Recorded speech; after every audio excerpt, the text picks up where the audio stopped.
Para se të ndërtohej qyteti i parë, para se të shkruhej libri i parë, para se njerëzimi të mësonte çfarë është lufta, toka u njom me gjak.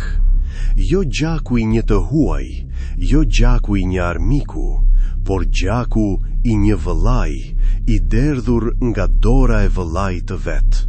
Kurani e tregon këtë ngjarje me vetëm 5 ajete, por brenda atyre 5 ajeteve fshihet një paralajmërim që të prek deri në palc, sepse kjo nuk është thjesht historia e vrasjes së parë, është historia e zemrës sate, kur zilia hyn në të dhe nuk e nxjerr askush përveç Allahut. Kjo është historia e 2 bijve të Ademit, alayhi selam, të njohur në traditën islame si Habili dhe Kabili. Allahu e ka ruajtur këtë ngjarje në Kur'an, në suren El Maide, dhe e ka urdhëruar profetin sallallahu alaihi wasallam që ta tregoj me të vërtet, pa shtesa, pa legjenda, ashtu siç ndodhi. Dhe këtu lind pyetja, pse? Pse Allahu në librin e tij të përjetshëm zgjodhi të na tregoj pikërisht këtë histori?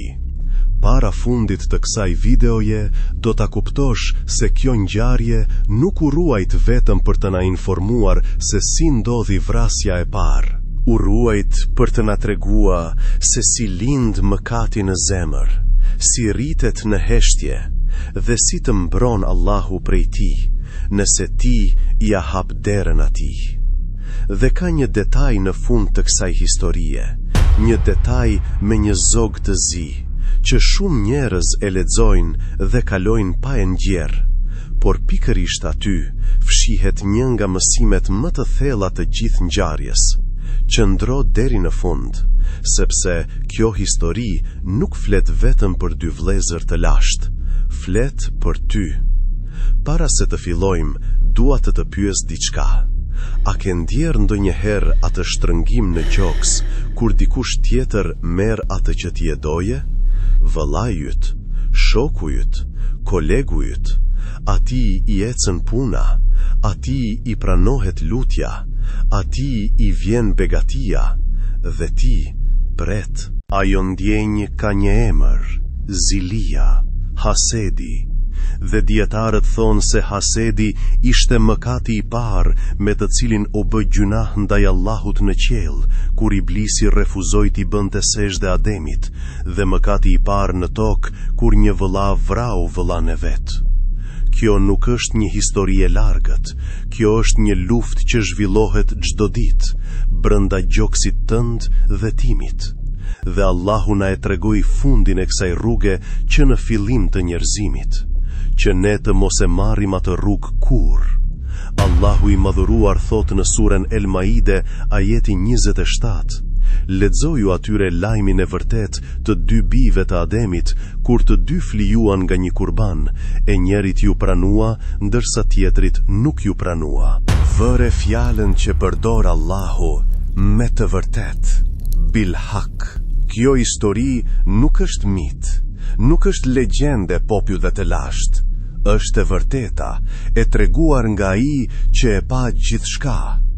2 vëllezër, bijtë të Ademit, alayhi selam, secili afroi nga një kurban tek Allahu. Kurani nuk na thot hollësisht se çfarë afroi secili. Disa komentues kanë përmendur se njëri ofroi nga bagëtia dhe tjetri nga të lashtat, por këto janë transmetime të komentuesve, jo teksti Kuranit. Atë që e dim me siguri, e themi. Atë që se dim, Allahu e di më së miri. Ajo që Kurani na e thot qartë, është rezultati. Njërit ju pranua, tjetrit jo, dhe këtu fillon gjithçka. Ai, kurbani i të cilit nuk u pranua, nuk e pyeti veten, çfarë mungoi tek unë? Nuk tha, si ta përmirësoj zemrën time? Jo, ai e ktheu fytyrën nga vëllai vet.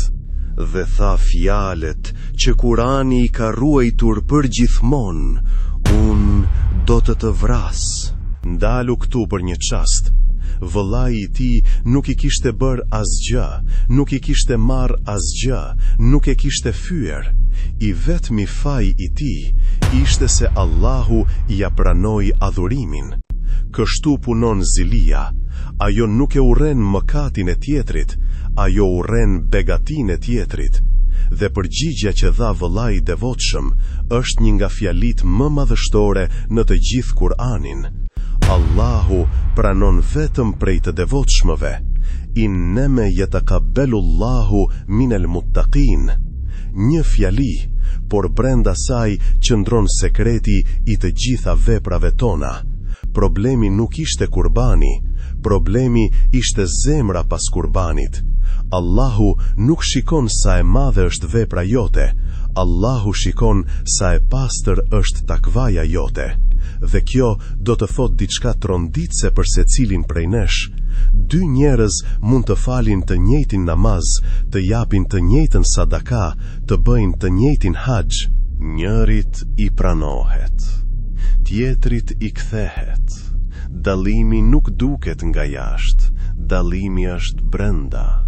Por kjo është aty ku historia bëhet edhe më e fuqishme. Vëllai I devotshëm sapo ka dëgjuar një kërcënim me vdekje, nga vëllai I vet. Çfarë bën ai? A mbrohet? A kërcënon? A përgatitet për luftë? Dëgjo fjalët e tij, ashtu siç I ruajti Allahu në ajetin 28 të surës El-Maide.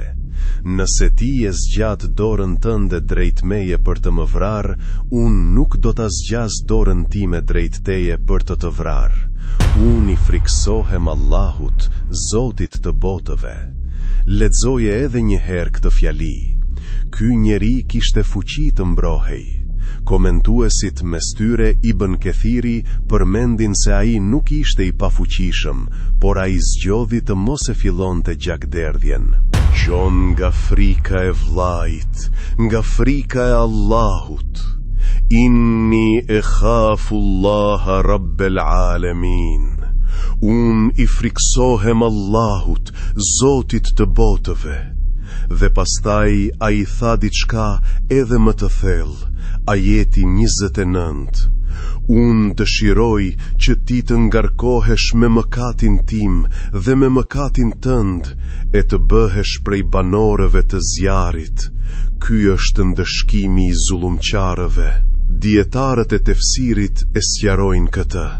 Nëse ti më vret pa drejtësisht, ti do të dalish para Allahut I ngarkuar me mëkatin e vrasjes sime, bashk me mëkatet e tua, dhe unë do të dal I pastër, si I dëmtuar pa drejtësisht. Ky është besimi në ditën e gjykimit në formën e tij më të pastër. Ai e dinte se kjo botë nuk është fundi I llogarisë. Ai e dinte se ai që duron pa drejtsin për hir të Allahut nuk humb kurrë. Dhe profeti ynë sallallahu alaihi wasallam na ka mësuar të njëjtin qëndrim. Në kohët e fitneve dhe të përçarjes mes muslimanëve, ai tha: "Bëhu si më I miri prej dy bijve të Ademit."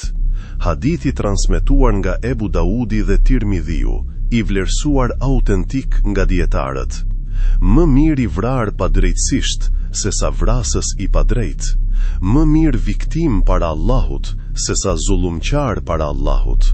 Në një botë që të mëson mos e vër veten, kthe dy fish, trego kush je, ky njeri na mëson diçka tjetër. Fuqia më e madhe nuk është të godasësh. Fuqia më e madhe është të frenosh dorën kur Allahu po të shikon. Por zilia, kur lihet e lirë, nuk ndalet me fjalë. Ajeti 30 I surës El-Maide e përshkruan çastin me një saktësi që të ngjeth mishtet. Shpirti I tij I ahieshoi vrasjen e vëllait të vet, andaj e vrau atë. Dhe u bë prej të humburve. Vërë re si e thot Kurani. Nuk thot thjesht e vrau, thot shpirti I tij I ahieshoi, I lehtësoi vrasjen. Taweat lehu nefsuhu. Mëkati I madh nuk ndodh për një herë. Ai fillon si një mendim, pastaj bëhet pëshpëritje, pastaj shpirti fillon ta zbukuroj, ta justifikoj, ta bëj të duket I vogël. Ai e meriton, nuk është aq e rënd, vetëm këtë herë, derisa dora lëviz dhe nuk ka më kthim. Dhe kështu, mbi tokën e re të Allahut, ra trupi I parë I pajet I një njeriu, I vrar jo nga një armik, jo nga një I huaj, nga vëllai I tij, por tani vrasësi qëndron mbi trupin e vëllait të vet dhe nuk di çfarë të bëj. Askush nuk kishte vdekur më parë, askush nuk kishte varrosur njeri më parë. Dhe këto Allahu na tregon një nga skenat më të çuditshme të Kuranit, ajeti 31. Allahu dërgoi një sorr, e cila gërmonte në tokë për t'i treguar atij se si ta mbulonte trupin e vëllait të vet. Ai tha: I mjeri unë, a nuk qenë kam I Zotit të jem as sa kjo sorr e ta mbuloj trupin e vëllait tim? Dhe u bë prej të penduarve. Mendoje këtë pamje, njeriu, krijesa që Allahu e nderoi, që ja mësoi emrat e gjithçkaje, për të cilën urdhëroi melekët të bien në sejdë, tani qëndroni për ulur, duke mësuar nga një sorr. Zilia nuk e ngriti atë mbi vllain e vet, Zilia e uli atë në një zog. Kjo është ajo që bën mëkati me njeriun. Ai të premton lart dhe të dorëzon në poshtrim. Dhe tani, arrim te detaji që shumë njerëz e humbasin. Ajo që ndodhi më pas ndryshon gjithçka. Menjëherë pas kësaj ngjarjeje, në ajetin 32, Allahu thot: Por këtë shkak ne I caktuam beni Israileve se kush e vret një njeri, jo për hakmarrje të një të vrari, ose për shkatërim në tokë, është sikur t'i ketë vrarë të gjithë njerëzit. E kush e shpëton një njeri, është sikur t'i ketë shpëtuar të gjithë njerëzit. Një jetë e barabartë me gjithë njerëzimin. Ky është vendi që ka jeta njerëzore tek Allahu. Dhe ky ligj hynor u shpall menjëherë pas historisë së dy vëllezërve, sepse ajo vrasje e parë hapi një derë që nuk u mbyll më kurrë. Dhe këtu vjen një hadith që duhet ta dëgjojë çdo njeri mbi tokë. Profeti sallallahu alaihi wasallam ka thënë, siç transmetohet në Sahihun e Buhariut dhe të Muslimit: Asnjë njeri nuk vritet padrejtësisht, veç se birit të parë të Ademit I takon një pjesë e gjakut të tij, sepse ai ishte I pari që e filloi vrasjen. Mendoje këtë. Ai nuk po dënohet vetëm për një vrasje, ai po mban pjesë nga çdo vrasje deri në ditën e Kiametit, sepse ai e hapi rrugën, ai ja mësoi njerëzimit këtë krim. Dhe ky parim të prek ty drejt për drejt, edhe nëse nuk I ke bërë keq askujt me dorën tënde. Çdo rrugë e keqe që ti e hap, çdo mëkat që ti ja mëson dikujt, çdo e keqe që përhapet prej teje, vazhdon të shkruhet, edhe pasi ti të kesh vdekur. Por ndalu, sepse e njëjta peshore punon edhe në drejtimin tjetër. Çdo rrugë e mirë që ti e hap, çdo njeri që udhëzohet përmes teje, çdo dituri e dobishme që le pas, vazhdon të shkruhet, edhe pasi ti të kesh vdekur. E njëjta histori që na mëson rrezikun e përjetshëm të së keqes, na tregon edhe fuqinë e përjetshme të së mirës. Pyetja është: cilën derë po hap ti me jetën tënde? Dhe këtu fshihet edhe një mësim, ndoshta më I rëndi nga të gjithë. Kurani thot për vrasesin: fe esbiha minen nadimin, dhe u bë prej të penduarve. Ai u pendua, apo jo? Dietarët e tefsirit, mes tyre Ibn Kathiri dhe El Kurtubiu, vërejnë diçka të hollë këtu. Nedam, keqardhja, nuk është e njëjtë me teuben, pendimin e vërtet. Ai ndjeu keqardhje për pasojën, për turpin, për trupin që s'dinte ta fshihte. Por Kurani nuk na tregon askund që ai u kthye tek Allahu me pendim të sinqert. Dhe kjo është një nga dallimet më të rëndësishme në jetën e çdo besimtari. Shumë njerëz ndihen keq pas mëkatit, por të ndihesh keq nuk mjafton. Faraoni u pendua kur po mbytej. Iblisi e di se ka gabuar. Keqardhja pa kthim tek Allahu nuk e shpëton askënd. Teubja e vërtet ka kthim, ka lutje, ka lot para Allahut, ka vendim për të mos u kthyer më, dhe dera e saj është e hapur për çdo mëkat, deri në frymën e fundit. Ndoshta ti që po e sheh këtë video mban diçka të rëndë në zemër, një mëkat të vjetër, një padrejtësi që ke bërë, një fjalë që ka thyer dikë. Mos u bëj si ai që mbeti vetëm me keqardhjen. Bëhu nga ata që kthehen, sepse Allahu thot: thuaj, o robërit e mi, që e keni ngarkuar veten me shumë gabime, mos e humbni shpresën në mëshirën e Allahut. Allahu i fal të gjitha mëkatet. Vërtet, ai është falsi i madh, mëshirëploti. Surja e Zumer, ajeti 53. Vëllai i devotshëm e tha që në fillim Allahu pranon prej të devotshëmve, dhe devotshmëria nuk do të thotë të jesh pa mëkate, do të thotë të mos qëndrosh në to. Para se të mbaroj kjo video, dua të kthehemi edhe një herë te ajo fushë e lashtë. Dy vëllezër, i njëjti baba, i njëjti fillim. Njëri zgjodhi frikën ndaj Allahut dhe humbi jetën e kësaj bote, por fitoi përjetësinë. Tjetri zgjodhi zilin, fitoi një çast triumfi dhe humbi gjithçka për gjithmonë. Profeti sallallahu alaihi wasallam ka thënë në hadithin e transmetuar nga Buhariu dhe Muslimi: çështja e parë për të cilën do të gjykohet mes njerëzve në ditën e Kiametit është gjaku. Ne ndoshta nuk kemi derdhur gjak me duart tona, por zilia që e shtyua të drejtvrasjes jeton edhe sot, në zemrat tona, në fjalët tona, në heshtjet tona kur dikujt i ecën mbar. Profeti sallallahu alaihi wasallam ka thënë gjithashtu: kur dy musliman përballen me shpatat e tyre, edhe vrasi, edhe i vrari janë në zjarr. Të pranishmit pyetën: o i dërkuari i Allahut, vrasi po, por i vrari pse? Ai tha: sepse edhe ai ishte i jetur ta vriste shokun e vet. Buhariu dhe Muslimi. Allahu nuk gjykon vetëm dorën, Allahu gjykon edhe etjen e zemrës. Prandaj sonte, para se të flesh, pyete veten me sinqeritet: a ka në zemrën time zili për ndonjë njeri? A ka inat të fshehur? A ka dëshirë që dikujt t'i shkoj keq?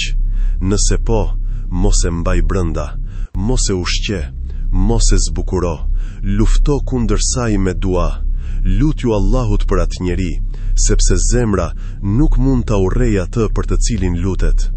Dhe kujto fjalët e vëllait të devotshëm, fjalët e para të takvas mbi tokë. Unë i friksohem Allahut, Zotit të botëve. Le të jenë këto fjalë muri yt, sa herë që shpirti të ta hieshoj një të keqe. O Allah, pastrozhi zemrat tona nga zilia dhe urrejtja. O Allah, na bëj prej të devotshmëve, prej të cilëve ti pranon. O Allah, mos na bëj prej atyre që hapin rrugë të këqija, por na bëj çelësa të së mirës dhe druna të së keqes. O Allah, na i fal mëkatet që i kemi bërë dhe na mundëso të kthehemi tek ti me pendim të sinqert, para se të vijë dita kur keqardhja nuk do të bëj më dobi. Amin. Nëse kjo kujtes ta preku zemrën, ndaje me dikë që mund të ketë nevojë për shpresë sot. Ndoshta një fjalë vetme bëhet shkak që dikush të kthehet tek Allahu, dhe ti merr shpërblimin pa ju paksuar atij asgjë. Allahu të ruajt. Esselamu alaikum wa rahmetullahi wa barakatuhu.